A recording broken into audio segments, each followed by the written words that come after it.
ಮನೆಯ ಶಕ್ತಿಯು ಸಕಾರಾತ್ಮಕವಾಗಿದ್ದರೆ ಸಂತೋಷ ಮತ್ತು ಸಮೃದ್ಧಿ ಆ ಮನೆಯಲ್ಲಿ ಉಳಿಯುತ್ತದೆ. ಅದೇ ಸಮಯದಲ್ಲಿ ಋಣಾತ್ಮಕ ಶಕ್ತಿಯು ಮನೆಯೊಳಗೆ ಪ್ರವೇಶಿಸಿದಾಗ ಅದು ಮನೆಯ ಸಂತೋಷದ ಮೇಲೆ ಪರಿಣಾಮ ಬೀರಲು ಪ್ರಾರಂಭಿಸುತ್ತದೆ. ಮನೆಯ ಸದಸ್ಯರ ಮೇಲೆ ನಕಾರಾತ್ಮಕ ಶಕ್ತಿಯ ಪರಿಣಾಮದಿಂದಾಗಿ ಅವರು ಅನೇಕ ರೀತಿಯ ತೊಂದರೆಗಳನ್ನು ಎದುರಿಸಬೇಕಾಗುತ್ತದೆ.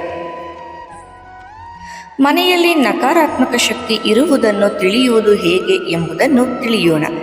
ಮನೆಯಲ್ಲಿ ನಕಾರಾತ್ಮಕ ಶಕ್ತಿ ಇರುವುದನ್ನು ತಿಳಿದುಕೊಳ್ಳಲು ಅನೇಕ ಜನರು ಪ್ರಯತ್ನಿಸುತ್ತಾರೆ, ಆದರೆ ಇದು ಸುಲಭದ ಕೆಲಸವಲ್ಲ. ಇದನ್ನು ತಿಳಿಯೋದು ತುಂಬಾನೇ ಕಠಿಣ.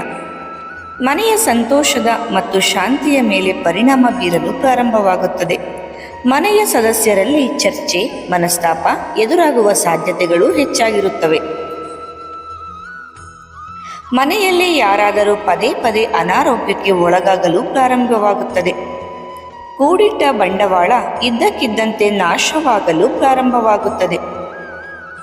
ವೈವಾಹಿಕ ಜೀವನದಲ್ಲಿ ಅಪಶ್ರುತಿ ಮತ್ತು ಉದ್ವಿಗ್ನತೆಯ ಪರಿಸ್ಥಿತಿ ಎದುರಾಗುತ್ತದೆ. ಮನೆಯ ಹಿರಿಯ ಸದಸ್ಯರ ಗೌರವವು ಕಡಿಮೆಯಾಗಲು ಪ್ರಾರಂಭವಾಗುತ್ತದೆ. ಮಕ್ಕಳು ಪರಸ್ಪರ ಜಗಳವಾಡಲು ಪ್ರಾರಂಭವಾಗುತ್ತದೆ. ಈ ಮೇಲಿನ ಸಮಸ್ಯೆಗಳು ನಿಮ್ಮ ಮನೆಯಲ್ಲಿ ಪದೇ ಪದೇ ಎದುರಾಗಲು ಪ್ರಾರಂಭವಾಗುತ್ತದೆ. ಇದು ಮನೆಯ ಸಕಾರಾತ್ಮಕ ಶಕ್ತಿಯ ಮೇಲೆ ಪರಿಣಾಮ ಬೀರುತ್ತದೆ ಎಂದು ಅರ್ಥ ಮಾಡಿಕೊಳ್ಳಬೇಕು. ನಕಾರಾತ್ಮಕ ಶಕ್ತಿ ಮನೆಯಲ್ಲಿ ಇದ್ದರೆ ಈ ಕ್ರಮಗಳನ್ನು ತೆಗೆದುಕೊಳ್ಳಬೇಕು. ಮನೆಯಲ್ಲಿ ನಕಾರಾತ್ಮಕ ಶಕ್ತಿಯನ್ನು ತಡೆಗಟ್ಟಲು ವಾಸ್ತುಶಾಸ್ತ್ರದಲ್ಲಿ ಕೆಲವು ಪರಿಣಾಮಕಾರಿ ಕ್ರಮಗಳನ್ನು ಉಲ್ಲೇಖಿಸಲಾಗಿದೆ. ಅವುಗಳನ್ನು ಅನುಸರಿಸುವ ಮೂಲಕ ಋಣಾತ್ಮಕ ಶಕ್ತಿಯನ್ನು ಮನೆಯಿಂದ ತೆಗೆದುಹಾಕಬಹುದು.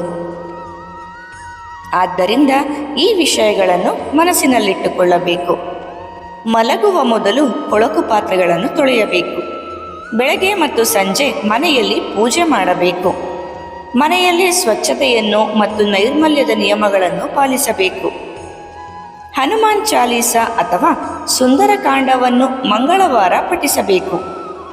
ಶುಕ್ರವಾರ ಸಂಜೆ ಮನೆಯ ಮುಖ್ಯ ಬಾಗಿಲಲ್ಲಿ ತುಪ್ಪದ ದೀಪವನ್ನು ಇಡಬೇಕು. ವಾರಕ್ಕೊಮ್ಮೆ ಮನೆಯನ್ನು ಉಪ್ಪು ನೀರಿನಿಂದ ಒರೆಸಬೇಕು. ಕಸವನ್ನು ಸಂಗ್ರಹಿಸಿಡಬೇಡಿ. ಸಕಾರಾತ್ಮಕ ಶಕ್ತಿಯು ಮನೆಯಲ್ಲಿ ನೆಲೆಯಾಗಬೇಕೆಂದರೆ ನಾವು ಪ್ರತಿನಿತ್ಯ ದೇವರನ್ನು ಪೂಜಿಸಬೇಕು ಮತ್ತು ಆಗಾಗ ಮನೆಯಲ್ಲಿ ಹೋಮ, ಹವನ ಇತ್ಯಾದಿಗಳನ್ನು ಆಯೋಜಿಸುತ್ತಿರಬೇಕು. ಆಗ ನಾವು ಮನೆಯಲ್ಲಿ ನಕಾರಾತ್ಮಕ ಶಕ್ತಿ ನೆಲೆಸುವುದನ್ನು ತಡೆಯಬಹುದು. ಸ್ನೇಹಿತರೆ, ಮಾಹಿತಿ ಇಷ್ಟ ಆದರೆ ವಿಡಿಯೋಗೆ ಒಂದು ಲೈಕ್ ಮಾಡಿ.